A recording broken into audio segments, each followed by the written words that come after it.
I was just trying to eat my DQ chili dog in the passenger seat of my mom's car. It was 10 o'clock at night, hadn't eaten all day. I was starving, but I couldn't eat because I was also bawling. It was a really sensitive time, and my mom was sharing new information I had never heard before. Some of the story I knew, but the new information was hitting me pretty hard. The whole story started way before I was born. When my mom was a kid, my grandfather, her dad, would drink a lot. And when he drank, he would get violent. Never toward my mom or my aunt or my uncles. It was my grandmother who took the brunt of it. She was a very strong woman. She was a special woman in my life. She also knew when she had had enough. And one night, in the middle of the night, she packed up all 5 kids, the little bit of stuff they could get in the car, and drove the family from Ohio to Tennessee to stay with family. This was a really tough time for the whole family, and they all took it hard. Suddenly, a family is split, all kinds of causes going into it, new schools, new homes. The one who probably took it the toughest was the middle kid, my uncle. He had been really close to my grandfather and was really upset by the family being torn apart. Never quite forgave him for that. When he turned 18, to get away from the drama and tension, he joined the Navy. And it was a pretty peaceful posting he had, 1978 Australia. There wasn't a lot of action going on, which is probably why it was an extra surprise that day when the Navy casualty assistance officers showed up, timed to show up at precisely the same moment on my grandmother's porch in Clinton, Tennessee, and my grandfather's front porch in Dayton, Ohio. My uncle had been on leave that day and riding around town with a friend.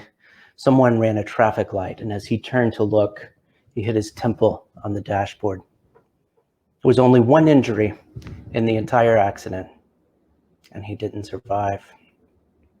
There was already a lot of other stuff going on with my family during this time.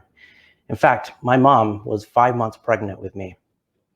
She was pretty young, so even though she says that she has no regrets about having me, I also think that if she had had a vision board at that time, I don't think I would have been on it. But the whole family was ready to support the new baby, and everybody was pretty excited. There was a lot of talk about what my name should be, and a lot of people on both sides of the family who thought I should be named after my uncle just a few months after he passed. There was one holdout, my grandfather. Just as my uncle never forgave my grandfather for tearing the family apart, my grandfather never forgave himself for what came after. He felt like it was his fault that the family had split up, driving my uncle to the Navy, which would make it his fault that my uncle was on leave that day and riding in that car. Probably blamed himself for the person who ran the traffic light. When it came time, they were thinking of other names. On Labor Day, 1978, my mom went into labor, and in the hospital, they hadn't made any decisions. And as they wheeled her into the delivery room, my grandfather ran through the halls of the hospital and found her gurney and said, "You have to do it. If it's a boy, you have to name him Randy. You have to. Okay? You have to. He has to be Randy." This is the part I was learning for the very first time while I was trying to choke down that chili dog. It was 10 o'clock at night, and we had just left that same hospital. My grandfather had just died. The lung cancer had spread all over his body. My mom was telling me this for the first time. She also said that even though he wanted me to be named Randy, the grief was still so deep, still too fresh, and he couldn't even say my name. For the first 6 months of my life, I was known to him simply as Papa's little man. He loved me all the same. He just couldn't call me by my name or by Uncle Randy's name. That was a big year for a lot of reasons. A lot of tragedy, a lot of sadness, but it was also a year in my family of birth, of reconciliation, of sobriety. My grandfather and my grandmother got back together and lived in Tennessee. They were a couple there for as long as I knew. And He also stopped drinking. I never knew him to be a drinker. The Papa Ali I remember was always had oxygen tubes up his nose from the emphysema and lung cancer from years of living pretty hard. I remember him always sitting at the yellow Formica kitchen table that was speckled with snuff spit, working crossword puzzles. He only had an 8th grade education, but he could work any puzzle from any day of the week in ink.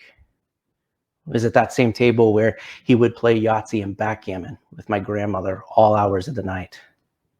I remember when he was in charge of the kids, my brother and cousins, the meal he would most often serve was Frosted Flakes with extra sugar on top, even though he himself was diabetic. In fact, we loved watching him prick his finger to check his blood sugar a couple times a day. I don't know why we loved it as kids, but we did. He'd always say, "Oh," and then cackle when he saw the looks on our faces. I never knew Uncle Randy. He never knew me. I'm told we're a lot alike, that we would have gotten along pretty well. I also never knew that other Papa Ali. I don't think that he is the kind of one that I wanted to know.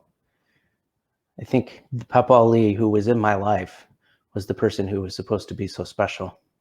The other thing I'll never know is what that time was like, those 6 months when there was no Uncle Randy and there was no Randy. It was just Papa Ali and Papa's little man. Thank you.